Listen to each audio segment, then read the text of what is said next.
actually the people that have the most money that I know have the biggest fear around losing it. Huge. Because they know it's fake. And they know at any moment it could all be gone, because that's the reality. So we're not working with cacao beans. We're working with ones and zeros in a computer ran by humans. That's fucking scary. And we think of giving all of our life away to have those ones and zeros that then represent dollars in our bank account. And then people build their identity on that. Yeah, they're fucking scared. They're really scared because it can be gone in no time at all. And that's why it's important then that however it is that we're making money, that we would do it for free.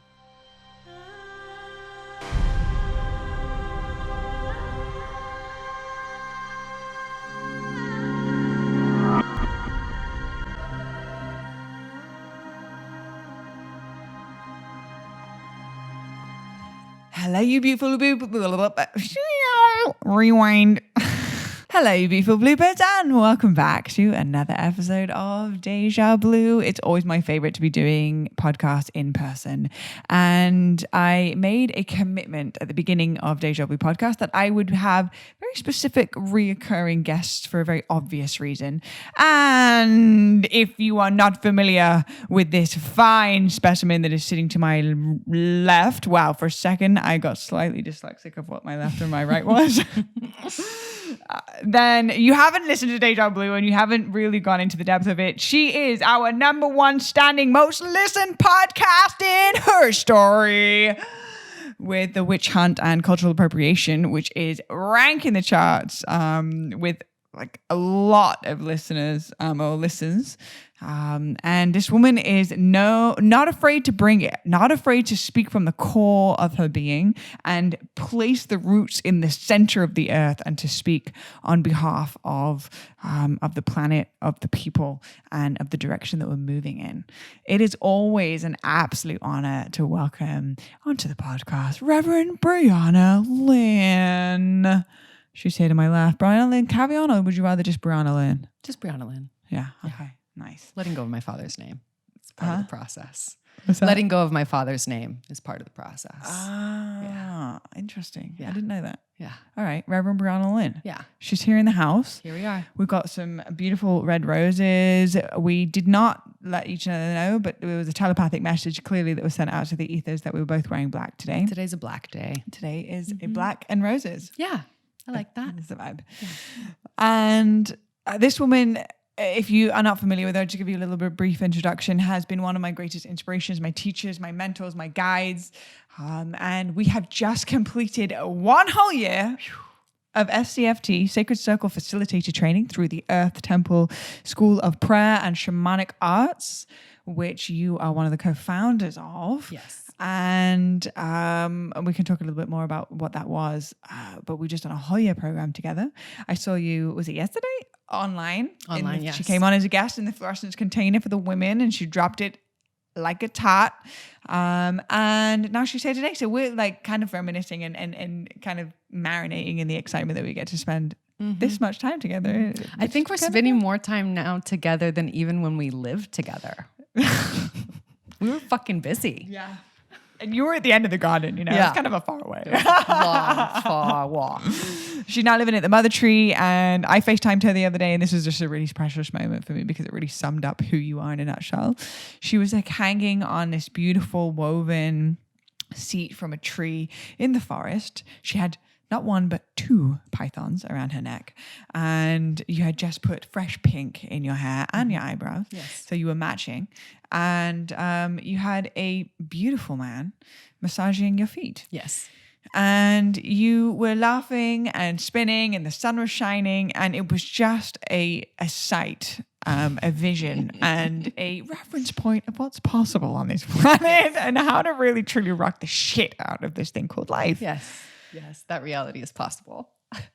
Reverend Briana Lynn, what an honor to have you as a guest again on Deja Blu Podcast. Thanks for being here. It's an honor. I love you. And enjoy. I You love look beautiful. you. Thank you. So do you.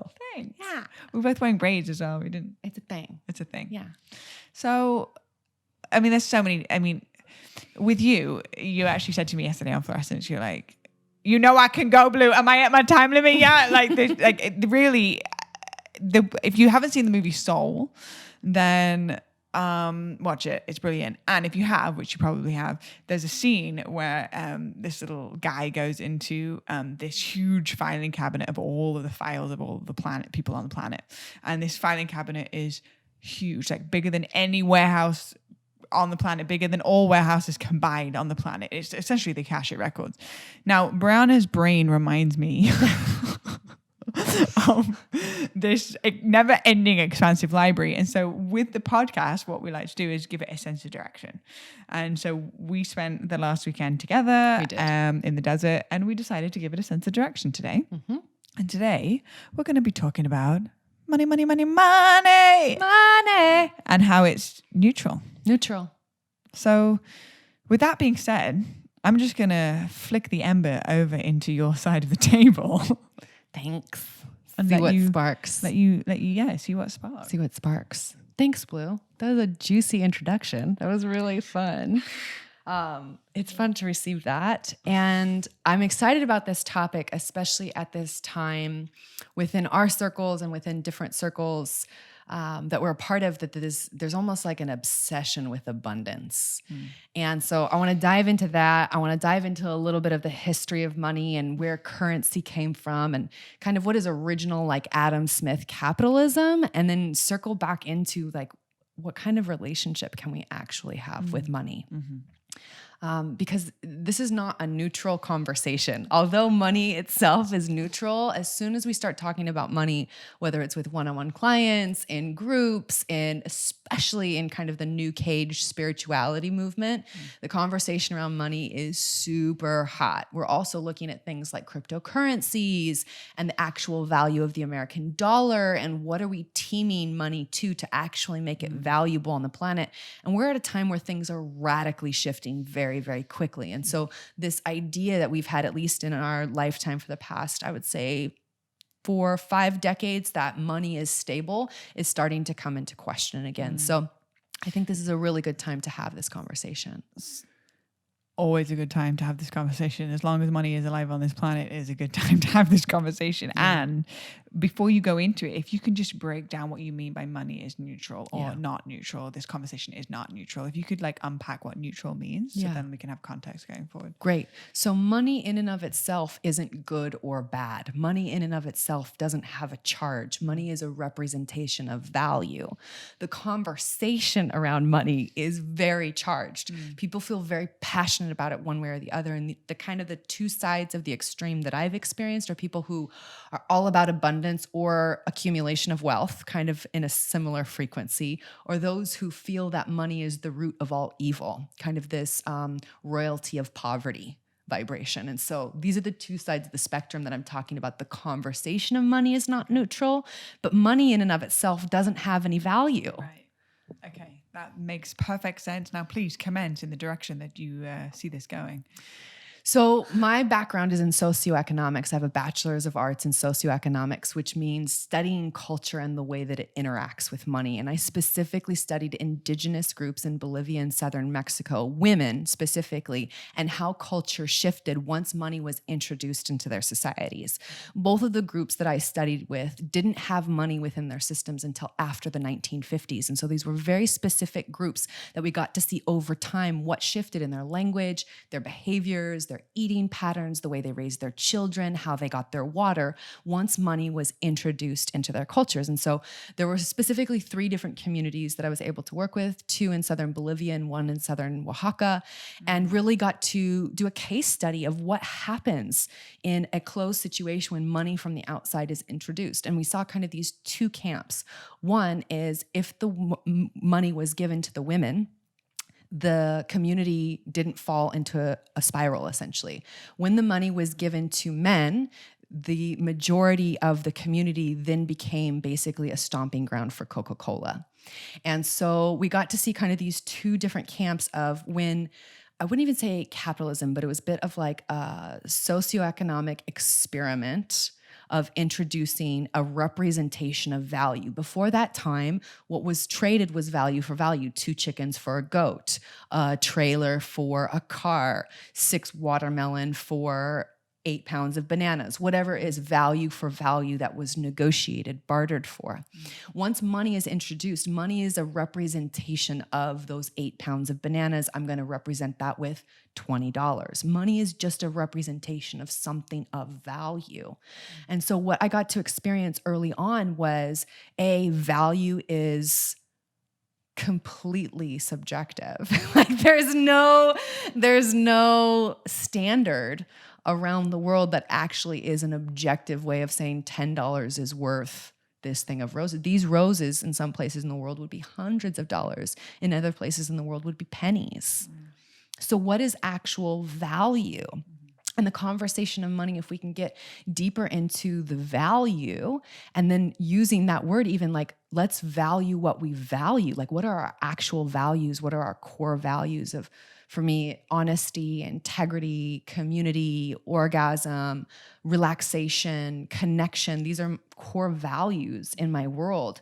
And so I want to find things of value that also represent my core values. And so money for me becomes a representation of my core values. So I want to acquire things of value that also are in alignment with my core values. Where I see the abundance conversation within specifically kind of the new age spirituality, like woo-woo zone, is it's another replication of consumerism and this need to keep up with the Joneses, which is a term that was developed in the 1950s of like, they bought the new Model T Ford, I've got to buy the new Model T Ford so that the next door neighbors think that I'm still in some sort of wealth upward curve, right? This idea of, I would say, consumerism, capitalism in its original form, written by Adam Smith, I highly suggest you read Wealth of Nations, is about a free market where individuals get to have something that represents their chickens so they don't have to come and bring their chickens to market, and that a government isn't telling anyone how much they can buy and sell their goods for, that the market itself actually works itself out. It believes in the intelligence of the market, the intelligence innately within every single human being to know their own value. Original capitalism is about knowing your own worth. What it's come to now, especially with brand names, is this idea that people are somehow better than others based on how many things that they have. Consumerism. Within our markets right now, we are not a free market. Our government is incredibly involved in what it is that we do.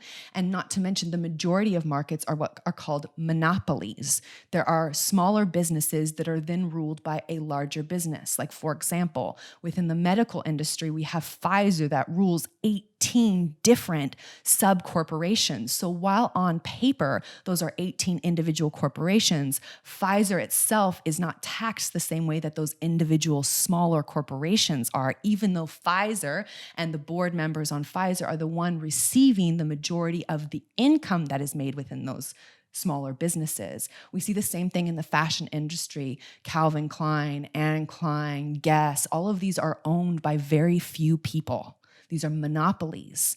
And so we have this idea, this false idea of choice. The market is fake right now. We actually don't have choice. The majority of our medications and our clothing specifically are created by those who are not paid properly in order for those goods to be fairly exchanged. The majority of our planet right now is producing slave-produced items, especially within the fashion industry.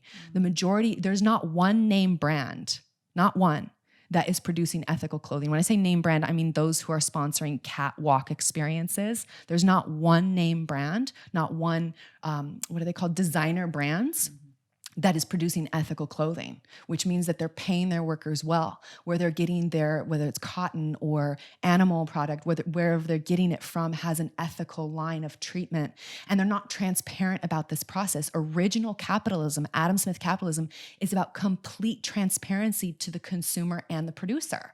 I know where it is that your money is coming from, and you know where my product is coming from. Right now, we have much more of a consumerist capitalist, or I would even say like mafioso consumerist capitalist society, where corporations are not legally or even ethically by the consumer required to tell us where they got their items, how much they're paying their workers, where they're growing that cotton. Are there pesticides on that cotton? Are they treating the land with proper respect? What kind of ships are they shipping this over on from China? How much petroleum was used in this process? How old were the employees? Do they have health insurance?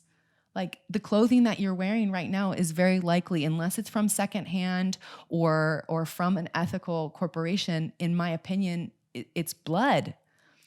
And so the conversation around money is not neutral, but money itself is a representation of goods in the original. I'm a like purist capitalist at heart, anarchist capitalist at heart. Keep the government out of what is happening and let us return to consumers who are ready to stand for the ethics. And this is where it really comes back to us. Our money is our vote. Our time, space, attention is our vote. Those are the two biggest votes we have on our planet right now, where we're putting our time, space, attention and where we're spending our money. So if we're giving our votes to things that are promoting slavery, we're using our life source energy to continue that system going. Calvin Klein would switch like that if every single Calvin Klein consumer started asking, how much are you paying your workers? It would switch because we are actually the ones with the power. Time, space, attention, which can be sold for advertisements or direct purchases, are the greatest votes that we have. Money in itself is neutral, but once you possess it, you possess votes. I believe that every human being who's doing the work, which is looking at the gap between what is and what could be and moving it closer and closer together, those of us who are doing the work need to have as much money as possible to be able to make heart-based, body-based, earth-based decisions for the planet, for the children, for the women, so that we stop propagating the slave system. So in and of that, money is not neutral. Money itself is neutral, but the way that we are learning that it actually represents our voice, it is not neutral. So to sum up, it is really important to understand that the majority of conversations around abundance are just hyped up consumerism. Abundance is not a place to get to. Abundance is not how much money I have in my bank account. Abundance is not what kind of car I drive. Abundance is the I am frequency. Abundance is what we are. We are eternal life. Our soul lives on forever. Our body lives on forever, although they will separate and become different forms. The nitrogen, hydrogen, and oxygen that is my body lives on forever. I am abundance. I am eternal life. So when we tap into that frequency, it actually doesn't matter what car I drive, whether it's a Tesla X or a 2001 Toyota Echo, of which I've driven both, like that there's actually a frequency of abundance that is invincible within each and every one of us. And in that, I can claim my self-worth and my team's self-worth around how much we require for contribution for any work that we do. That also creates space for generosity. The more contribution that I have coming my way, the more contribution I could have going into the world. One of my favorite words that I learned when I was in Bolivia is a Quechua word called Ayni, A-Y-N-I, Ayni. And it's the combination of energetic reciprocity, taking into consideration self, other selves, and the context itself. So it's not like I pay you $20 an hour because that's what you're worth. I actually energetically feel into what would be the most valuable for you. A good example of Ayni was yesterday or the day before. You had asked me, what would you like in exchange for showing up for this call? And I said, you've shown up for me so much, and I want to support you in you creating your first online course. Make me some blue balls and we call it even, because the Ayni is already there. What you give me is so proliferant. And when you do your next course, you're going to pay me $1,000 to come on. I know that in my bones, right? Because we have that Ayni relationship. And I think it's the number one thing in Western culture, especially in the United States, that we have no internal sense of, an actual compass of what is Ayni in our world. How do I give and receive from the planet? How do I give and receive in relationship? How do I give and receive in the world around me in a sense of reciprocity, of balance for self, other self, and the context itself? Yeah. I think that segues into a really beautiful space of where this conversation was even born from. and you mentioned about, fluorescence and the container, and ultimately what's happening is that myself and Reggie have created an online container for 22 women. The asking price for the program of 10 weeks online was $3,333. And that's what felt to us the equal value of what we had and have continued to pour into this space, making it literally our focus for the next 10 weeks and wiping everything else off of our calendar. And I received a message from a sister online that was not happy about that we were charging for this course, and in fact said you should not be charging for this work, specifically because it's spiritually orientated, but more so it's actually less spiritually orientated, more so just from a place of empowerment. And I was with you at the time. We're having a conversation. I read the message. I put the phone down. I continued to have a conversation with you, and I then said, Briana, I can feel this in my field, and it's like this until I answer this message. I would love your insight, because your wisdom for me is such a North Star in my human experience where not much makes sense. And you have a way of articulating beyond my emotional experience that allows me to come back into my center from a non-biased perspective, where I felt the kind of like trigger of coming from more of a reactive place. And so my number one intention is never to respond to anybody from a reactive place, whether it's my lover, myself, my decisions, or anybody online. So you then helped me with the message and handcrafted a response that really was very, very true to my heart. And simultaneously it did spring this conversation forward, where the balance of claiming one's worth for the value that is being created amidst conversations that says you should not be charging for spiritual work, you should not be charging for X, Y, and Z. And so I would love to bring the listeners into this conversation, because I'm sure that there are people listening to this that are going, I either A, don't want to claim my worth because it's scary and I'm afraid of being reprimanded, or B, I'm claiming my worth and I'm getting backlash from it, and it's deeply triggering for people. And so I just wanted to, again, pass the ember over to you, and just to continue this conversation of where this conversation was even born from. That's a good question. And what I shared with you then and what feels true now too is we can't charge for our spiritual wisdom, or spiritual wisdom that has been handed to us to another that's worth billions of dollars a second. Like, I actually can't charge for that. What I can charge for is my limited space and time. I only have so many hours on the planet. And if I'm not spending them with my best friends or the trees or my lover or my wolf or my snakes, if I'm not spending that time like deeply serving someone else, and I'm choosing to serve the individual in front of me, it's going to have some irony. It's going to have some serious reciprocity coming my way. And that reciprocity might be that they are contributing to creating beautiful photos for my Instagram, or they're contributing by working the land where I live, or they're contributing in another way. But it gets to feel like irony. I did a fun math equation that I encourage all healers, artists, anyone who's invested money in their transformation. I added up how much I had spent, and it was just under $300,000. $299,458 is what I've spent in my personal transformation process in the past 13 years. So when I sit in front of someone and I say I'm running a 22-week course called Orgasmic Codes, it's 11 women at 11K. For me, that's a great deal. You're going to get all the codes that took me almost $300,000 to invest into. 11K of 300,000, like, that's a fucking steal. So to come from that place of like, we have invested deeply in our work. And every time I've invested, except I would say the last year, it's been really easy to slide $20,000 to my current coach because she's fucking rad and I'd pay her triple that. Don't listen to that, Kendra. I'm not paying you triple. But if she charged triple, I would, because she's so fucking amazing.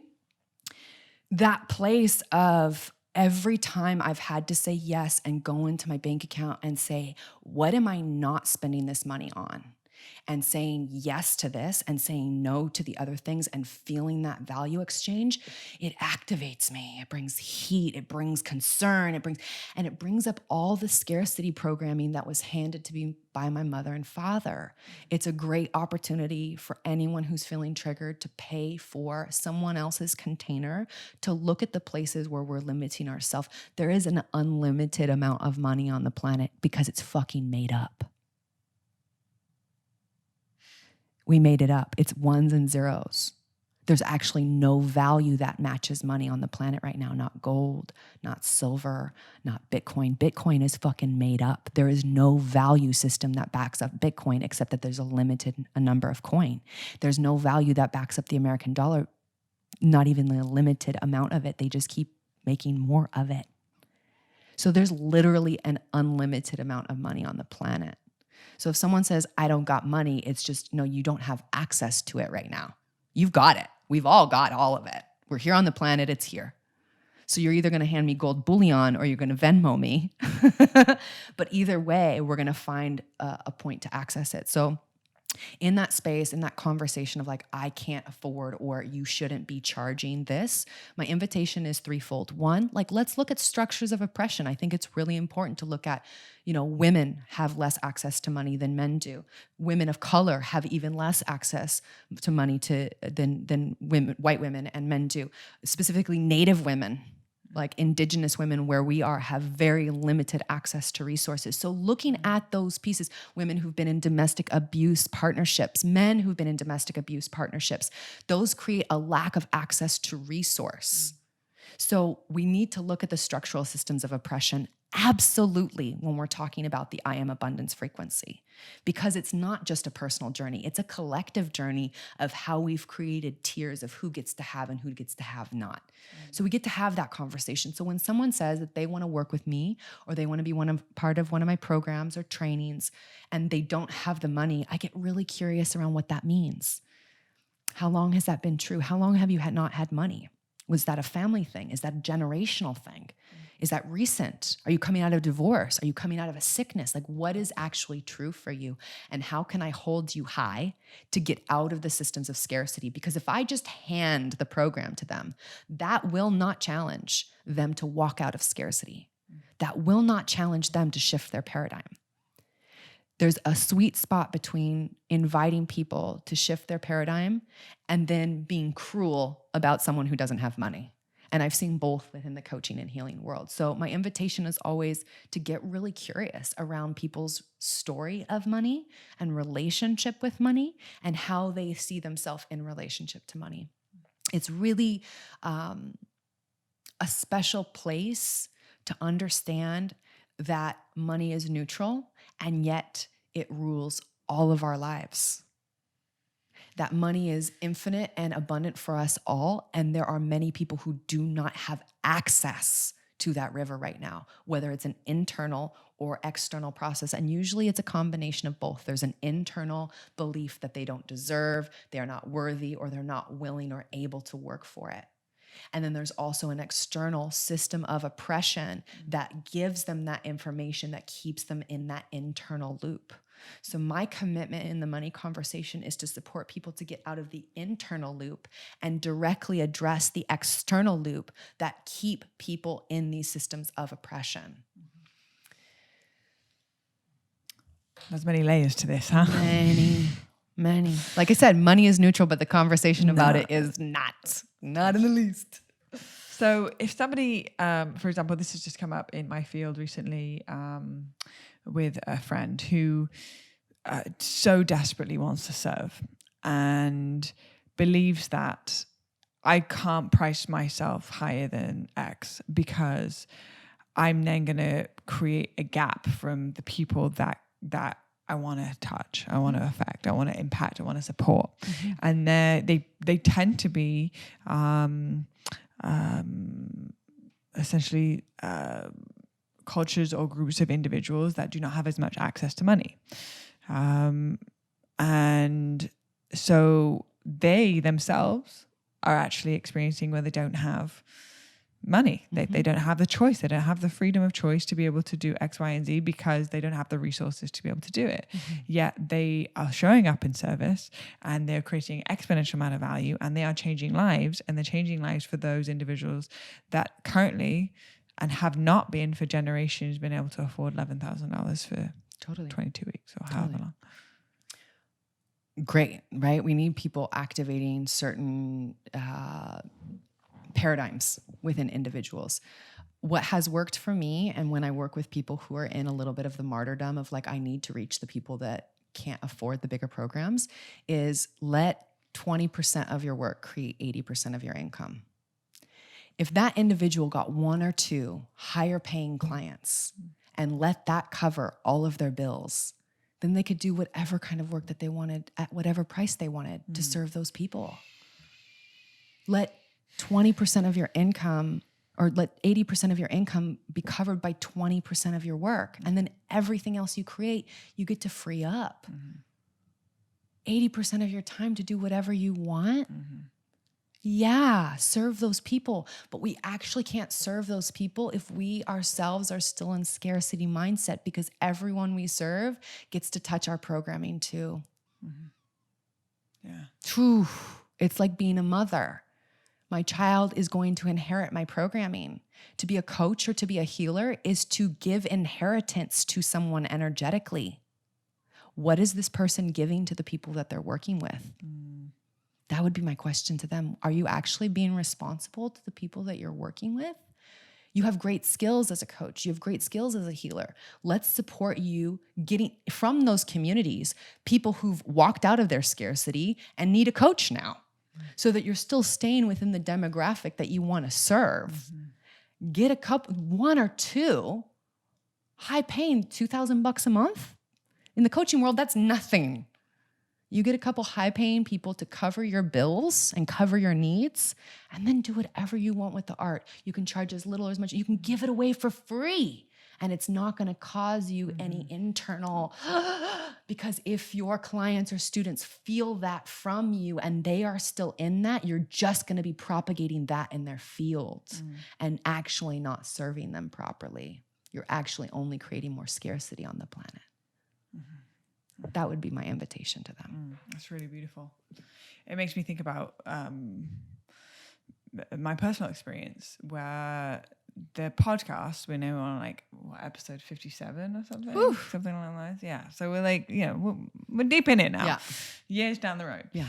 And outside of the Patreon, which has just been like a tiny smidgen that's only really been live for the last couple of months. Go to Blu's Patreon and give her $33 a month. You will want to. Yes, please. Yes. I'll plug it for you. That intro was amazing. I'll plug your Patreon any day, babe. Thank you. Shameless plug. Yeah. Join Patreon. Join Patreon now. I have invested countless money into the podcast because not only is it just all the amount of time, but also the equipment and paying Chelsea by the hour, and it takes a lot of time to edit every single episode. And you're doing video and audio. Video and audio and all the platforms and the subscriptions and everything, right? To get to this point. And I haven't necessarily received a penny in return directly from the podcast. Right. I haven't had sponsors yet, really, up to this point yet. Gaia, they're coming. Gaia, okay, that's a really badass first sponsor. I was like, and that's just like, I'm super aligned. We were shooting for Unicorn Tears, and Gaia came online. Yeah. So Unicorn Tears is, by the way, a drink. Yeah. If you didn't see our last podcast episode, you don't know what we're talking about, but you should go check it out. And now you owe us $30,000 for mentioning your name. Thank you, Unicorn Tears. Okay, but we'll invoice you. So what I've realized actually by not taking on one-on-one clients anymore with the Gene Keys, which was so much of my time, and just setting my price where it is with fluorescence and pouring all of my energy into it, and it's just one call a week with a lot of work to create the structure in the back end. But once it's up and running, it is one call a week, and then just constantly checking in with Mighty Network. My whole week just opened up. Yeah.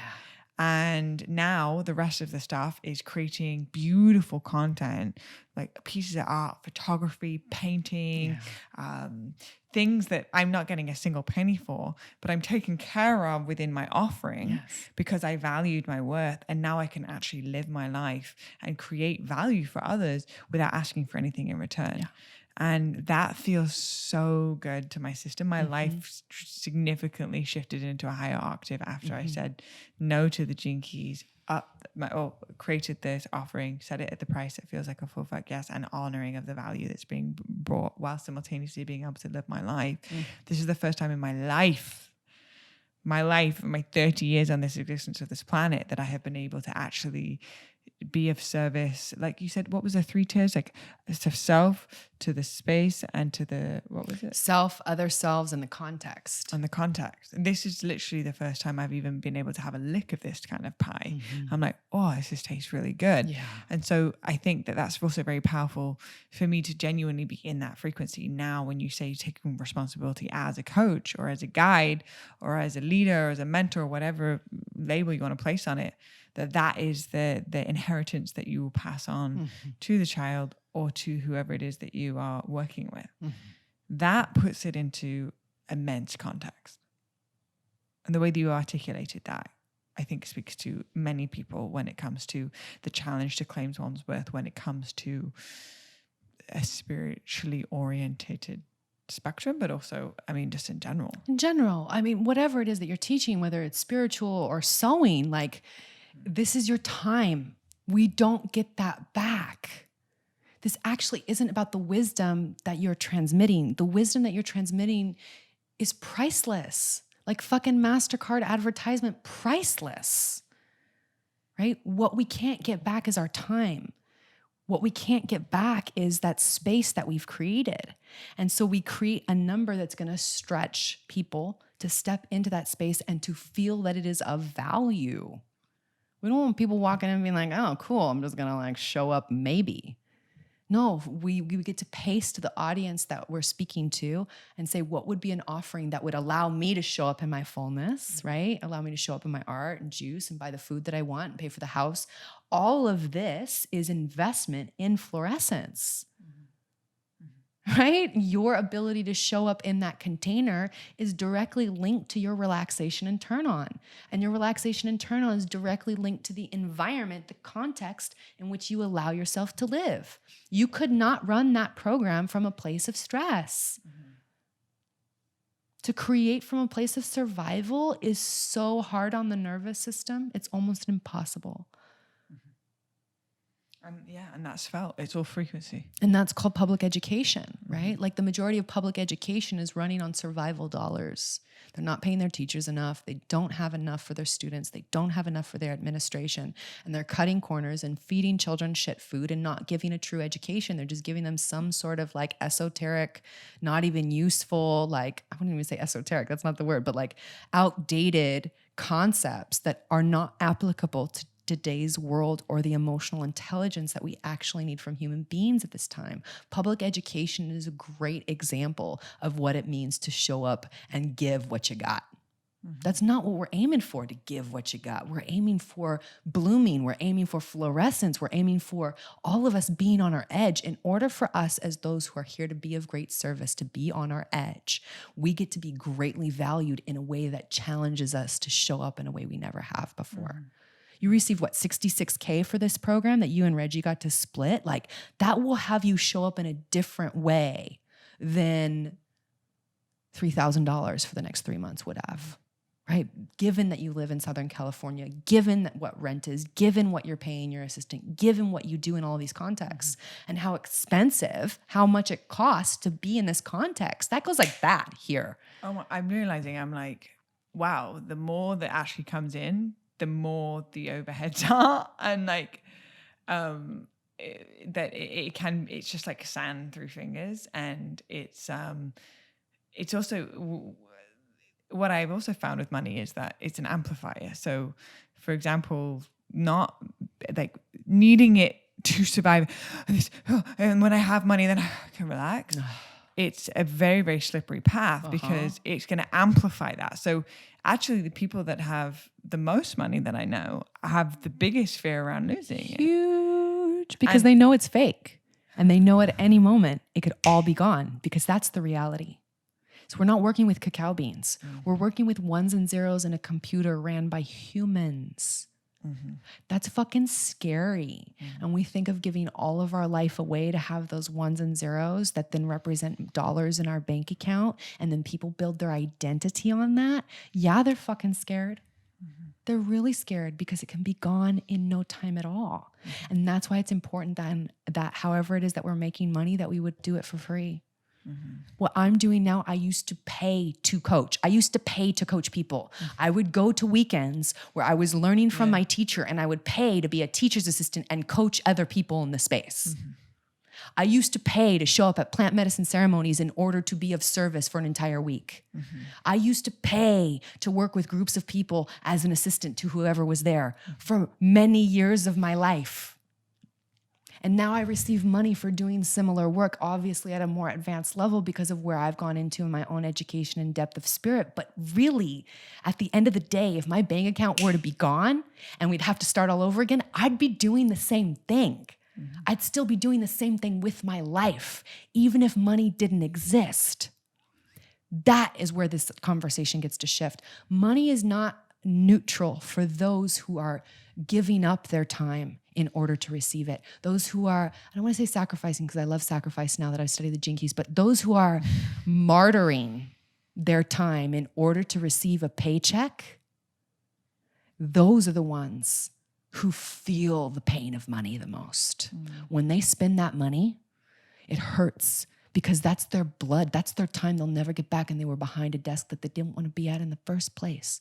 They were working with people that they never wanted to see again in their life. And so to spend that money is spending their liver. They're actually handing over their kidneys to you because their adrenals are shot because they have to show up at work at 9 a.m. and they're already on their 5th cup of coffee.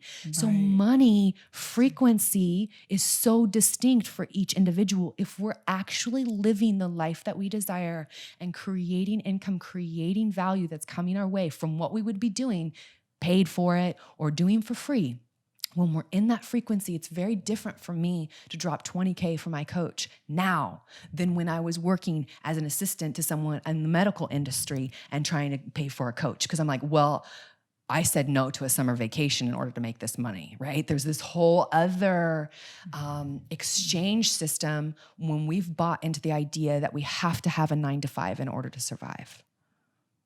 I think that I never even looked at it like that in my life. Like, it's the frequency of the sacrifice or pleasure in which the money was created. Like you said, we go back to the original point. Money is neutral, but it's not neutral in the conversation around money. And so essentially, if money is neutral, it's subjective to whatever story you place on it. And if the story is that I sacrificed blood, sweat, and tears to create this, then it's going to be much harder to spend it. Which is the trap. That's the trap. Because we sacrifice our life and our adrenals and our happiness and our relationships and our relationship with our children just to make this, and then to spend it on something like a $20,000 coach doesn't seem to make sense, but it keeps us trapped in the loop, which is essentially the rat race. And then to be making money from genuinely being in your highest excitement, your greatest joy, in alignment with your dharma and your service to the planet, that was something that you would actually pay to do. And the fact that you just as a bonus received financial money from it, then spending $20,000 of it on a coach, which is then going to continue to up-level your ability to magnetize it into your field, recognizing that it's actually already who you are. Through deprogramming all belief systems that are not in vibrational alignment with the frequency of prosperity, true financial prosperity, then it creates an upward momentum and an upward spiral of growth and therefore service. Yes, it's plant a seed, you get a tree, right? It's not plant a seed, you get a seed, right? Investment into self-awareness is plant a seed, get a tree. Investment into looking at how we create the patterns in ourselves and in the world is plant a seed, get a tree. It is the only investment that's guaranteed to give you a return. coaching, self-awareness, self-responsibility, looking at how we contribute to the beauty and the problems on our planet is the only investment guaranteed to give a return. So when I tell my clients, to work with me, my prices just went up. It's $44,000 a year to work with me one-on-one. I have no qualms about that. Because what's going to come back into my field is 800 times more. What's going to come into their field is 800 times more. It's plant a seed, get a tree. You plant 44,000 seeds, guess what's happening? And allow that frequency to just be. Money is just a phone number. It's just an access point. It is neutral. Neutral. It has no quality of good or bad. If you have it, it doesn't make you good. It doesn't make you bad. It doesn't mean you're playing the abundance game right if you can have so much money. No, it means that you are understanding that money is neutral and that you understand the value that you can deliver to your clients, to the world, to whomever, and you're willing to stand in that, and then you're willing to deliver. I always say 3 times your price. Whatever I charge, I want to give 3 times more than that. I want to give, a $90,000 or $120,000 experience to my clients. That's really 3 times the amount of what it is that they're investing. I'm going to show up as fantastic. So then they come back and say the same thing that I say about my coach. It's like, I would have paid her 3 to 5 times as much for the results that I got in my world, because presence is invaluable, especially with what we've cultivated. And for those who are practicing cultivating presence with what is, our ability to welcome any human experience is invaluable. To be in the presence of someone who is able to unconditionally welcome any human experience is one of the most healing experiences any human can have. So if you're going to invest with someone to hold space for you, to welcome in all of your human experiences, get out your checkbook. Or fucking get your chickens wrangled. Like whatever it is that you have of value. In Western culture, specifically in the United States, we have representatory currency. We have money. That's not true everywhere in the world. If you want to go and sit with certain medicine people, they're not working with representatory currency. That's great. They live in a different place. They live in a different reality. Their teepee, their rules. Their land, their rules. My land, my rules. You come into my field and you want to work with me, here's how you access me. No, I don't work like that shaman does in the Amazon. You're right, because I don't live in the Amazon. I live in Los Angeles, and I'm here to serve people who are around me, specifically those who want to bridge the gap between what they know is true about the potential of humans and where they're still in their shit patterns and repeating loops and causing sabotage in their own field. That's my specialty. And I work with high-level people who want to bridge that gap. I'm not for everyone. That's the other thing of value for those who are here to offer it in specifically coaching artists, healers, transformational stewards of the new world. That piece of the value that I hold is infinite. The money that I charge is to create the context so that I can continue to serve. So know your numbers. This is something we went over in Spiritual CEO, which was one of the first and probably only business courses that I'll ever teach, specifically for women healers, artists, and entrepreneurs who wanted to get a spiritual perspective on money. But I said, you got to know your numbers. Like, what does it actually cost for you per month to exist where you live? What is it that you want to save? And what is it that you want to play with? When you know those numbers, then you just do, how many hours a week do I want to work? And how many people do I want to work with? That's the math equation of what do I charge, right? It's just 1, 1, 1, 1. It's like, is that actually going to feed you? Or is that charging beyond the value of where you've been trained and what you're ready to capacitate? Because I see a lot of people doing this abundance thing and like, I'm going to charge $5,000 for this program. Like, how many times have you ran that program? Never. How many clients have you had? 0. Let's get real. It's also about being honest with ourselves around the results that we've created with the value that we're amplifying.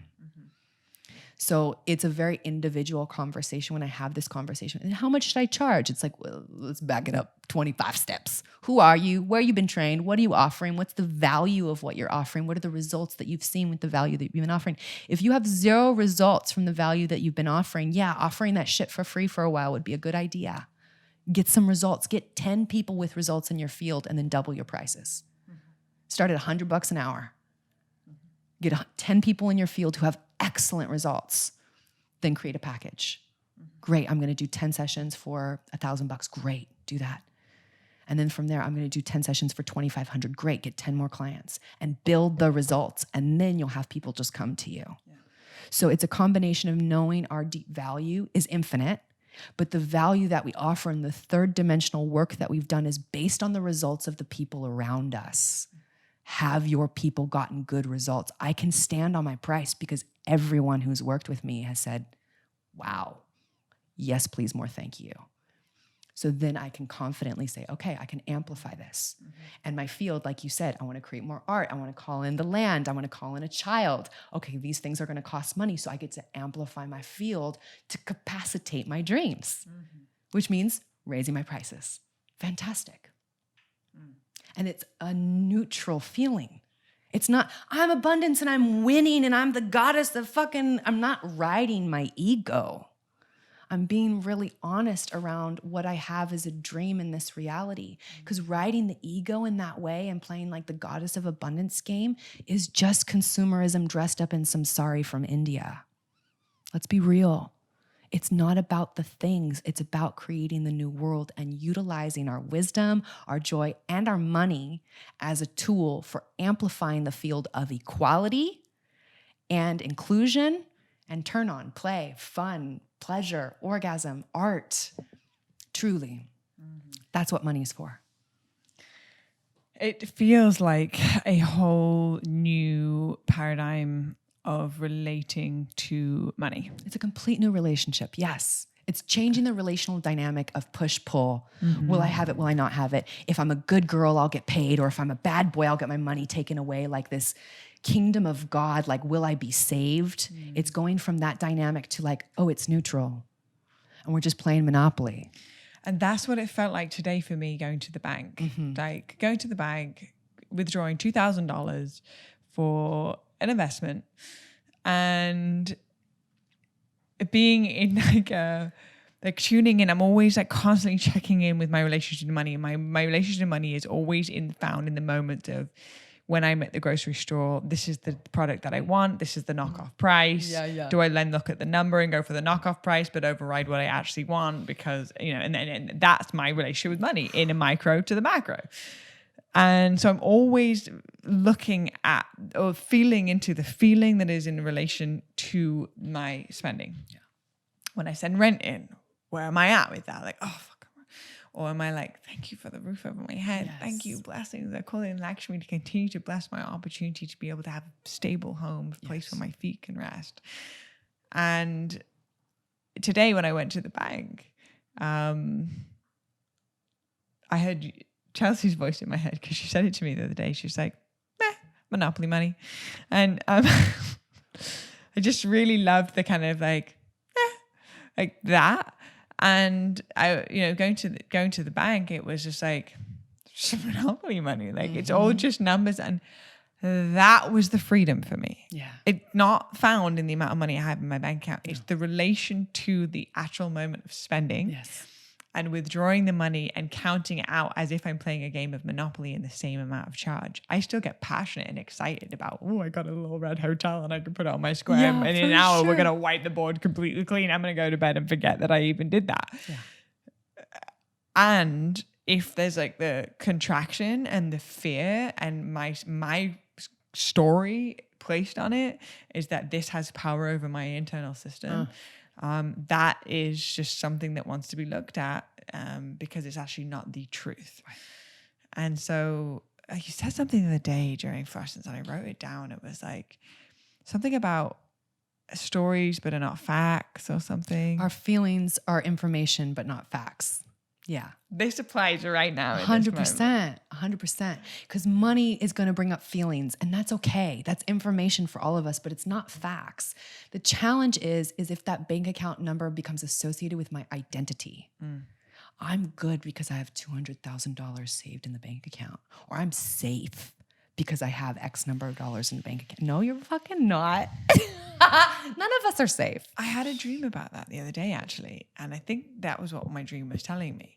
Because there's still reminiscence in my field of like, oh, okay. Yeah. Right. I got finally, I'm out of the fucking survival mode, which I was in for the majority of my adult life. I had a dream that I went to the dentist. And I actually did go to the dentist the other day, and I found out that I have cavities. Yay. And the dentist was about to put me to sleep to fill the cavities. And just as he was about to put me to sleep, he started saying very inappropriate sexual things to me. But I was falling asleep. And so I was like, and it panicked me, but the panic actually stopped me from falling asleep. And I jumped up and I was like, I'm not doing this process. Like, fuck you. Yeah. How dare you take advantage of me like this? And I left, and then they filed a lawsuit for me because I didn't pay my bill for the cavities, which was $500,000. Wow. This is a dream. And they were chasing me for $500,000. And then I was looking at my bank account, and all of a sudden the money that I did had seemed like absolutely nothing. And it panicked me. And I was like, and it was showing to me in the dream that to what I think is a lot can be completely wiped out in a heartbeat with some medical bills. And realizing that, like you said, that sense of like, okay, now I have $100,000, I'm good. No. Is still based off an illusion, because money is not real. No, it's not made up. It's made up. What a weird trip. Isn't that hilarious? It's just moments where I'm like, life is so weird. And people die because of this thing that isn't real. People get turned away from the hospital because they don't have enough of this not real thing. There are children right now, millions of them, who don't have access to food, not because the food isn't there, but because they don't have ones and zeros in a bank account that they will never have and never see. That's the actual tragedy. And this process of like the panic that can still come upon you at times, it feels like the old system's leaving, but whether or not you and I have money in our bank account tomorrow is irrelevant, because we've done the work to understand our value has nothing to do with the money that we charge, has nothing to do with the money that's in our bank account, has nothing to do with the way or how much people pay us or not. Our value is intrinsic. The definition of intrinsic is it's something you cannot give nor take away. Our value is intrinsic. Every human being has intrinsic value. We all have something unique here to share on the planet. And every human being has the right to play Monopoly. Every human being has the right to have access to those ones and zeros. And what's really sad is that right now on our planet, about 80% of the population does not have access to play that game. 80% is a lot. And most of them are women and children.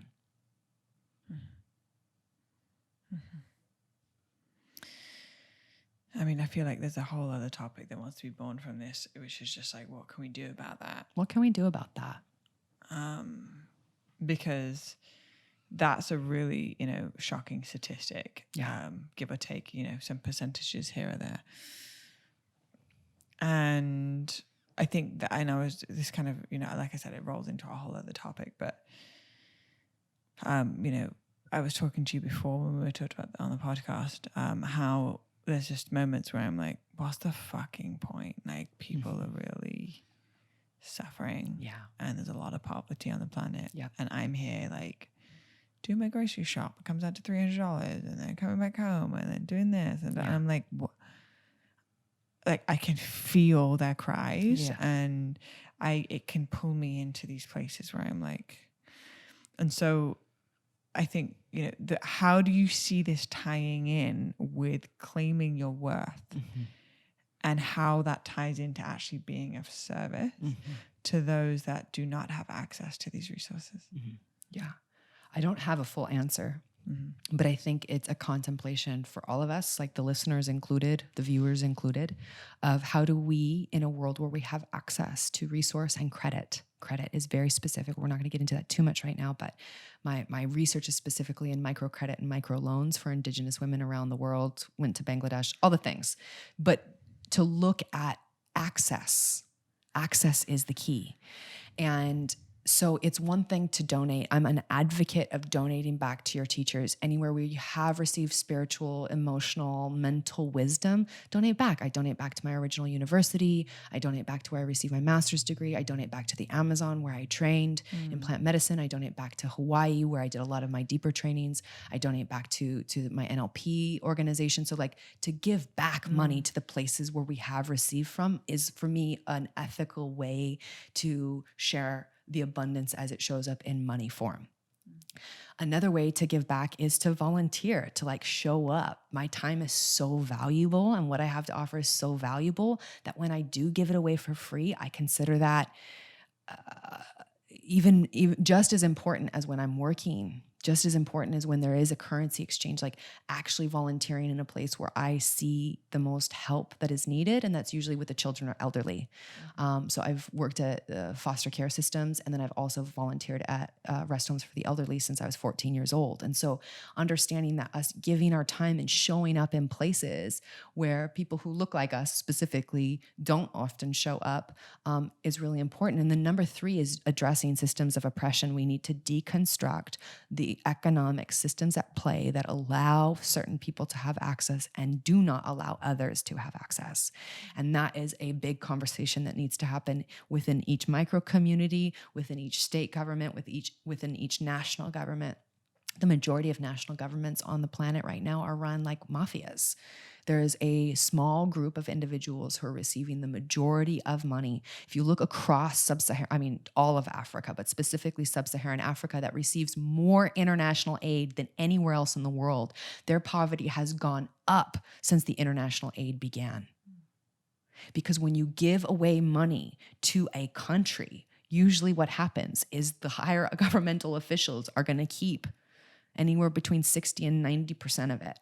And then the rest might trickle down to the people in the form of like free rice. But you give people free rice, they're not going to be growing their own wheat and cooking their own bread. They're just going to be waiting for that truck to show up for the free rice so that they can be doing the same things over and over again. People need education.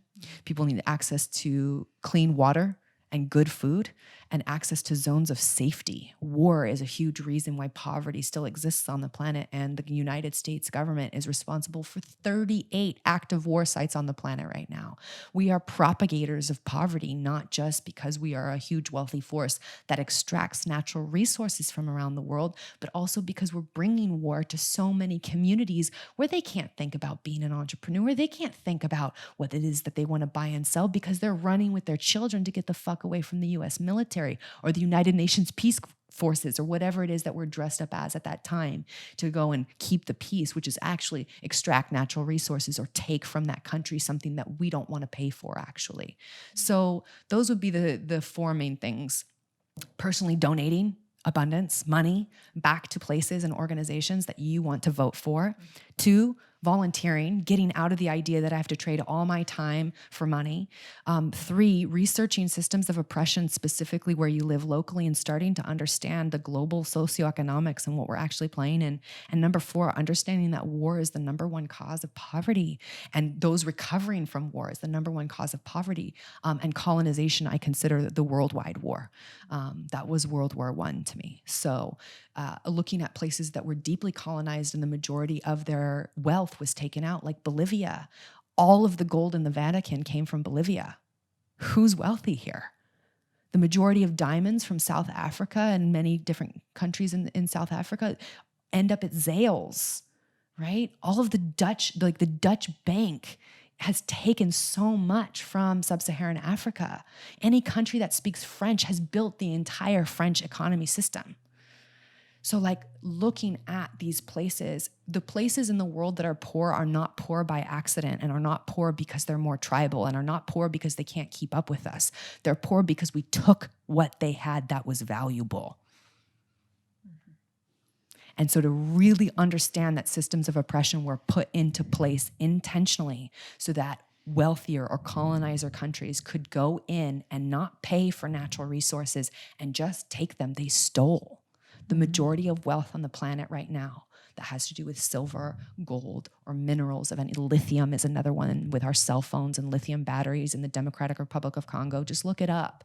The majority of where our computer items come from are causing extreme toxicity in the land and in the people. And the individuals who are mining these things for us to be able to have convenience are not receiving value, and they're dying because we want to have a cell phone. And I have one.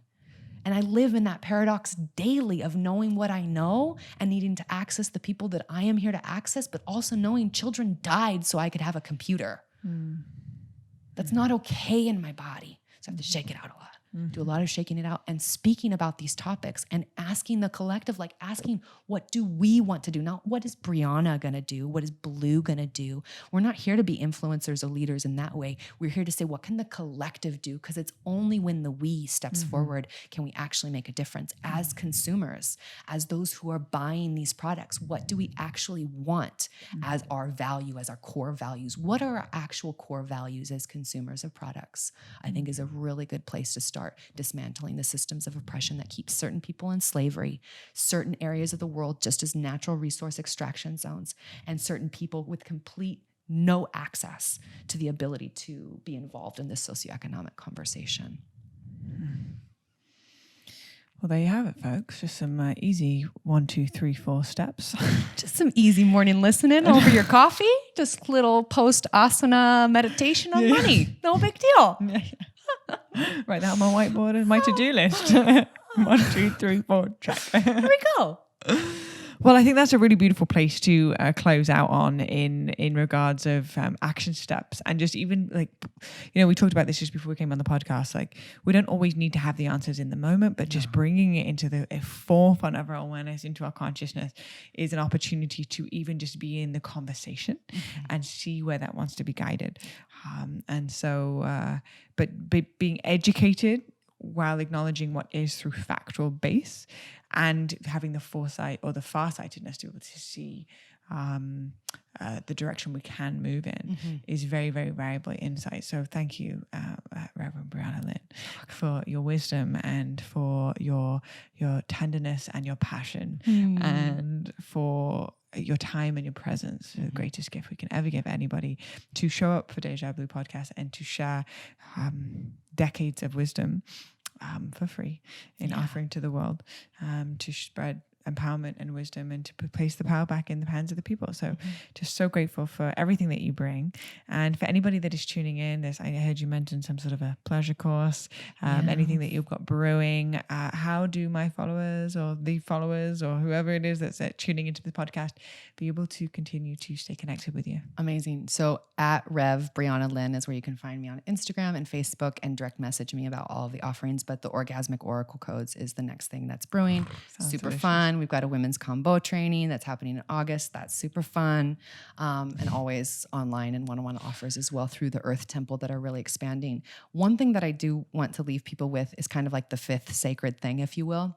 Number 5 of those action steps is to really get in touch with the visualization, the feelings of what we think is possible for the world, for everyone. Like what is actually possible? Like to act from a place of like, I see every child having access to clean food and water. I see every woman and man, and however identified, having complete access to being able to live their dreams and be in the job, the J-O-B, the joy of being on the daily that gives them value in their life, so that the survival, paranoia, frequency can leave the planet finally.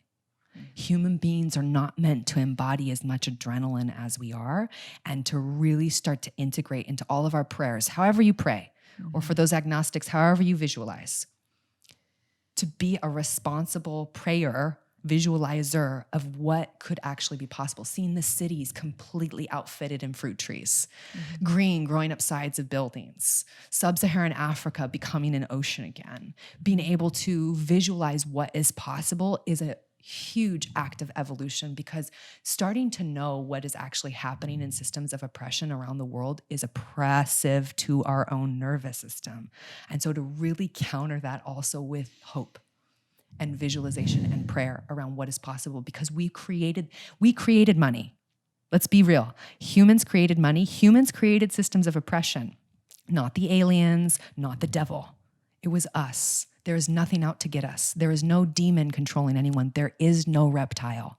It's just us. And that's the scariest thing for humans to admit. We created all of this. That also means we can recreate it. So visualize the shit out of what is possible. And that's really going to be what activates our planet. Beautiful. Thank you so much for that golden nugget number 5. Just number 5. Just slip it in. Yeah, you just casually just slipped it over. Just a little nugget for you. Amazing. Thank you so much. My pleasure. So grateful. And to all of you beautiful bluebirds that are listening, wherever you are at home, or driving in your car, sitting in your office, whatever it is, may in this moment you receive inspiration and activation for you to claim your worth, align with your highest calling of what truly lights you up from the inside out, recognizing that ultimately we're playing one big game of Monopoly here, and none of us really truly know what the fuck is going on. Simultaneously. We can feel our truth if we can get quiet enough to tune into our internal wisdom and our intuition on this one. So with so much gratitude for you tuning into the podcast. And if you resonate with this podcast, then please feel free to share it on your social media. If you want to repost it on your Instagram stories, tag myself and at Rev Briana Lynn. And this is an opportunity to be able to spread this message in a much bigger way from the people that we can only impact with our platforms. So with so much gratitude and so much appreciation for you tuning into another episode of Deja Blu. Until next time, blessings. Thank you.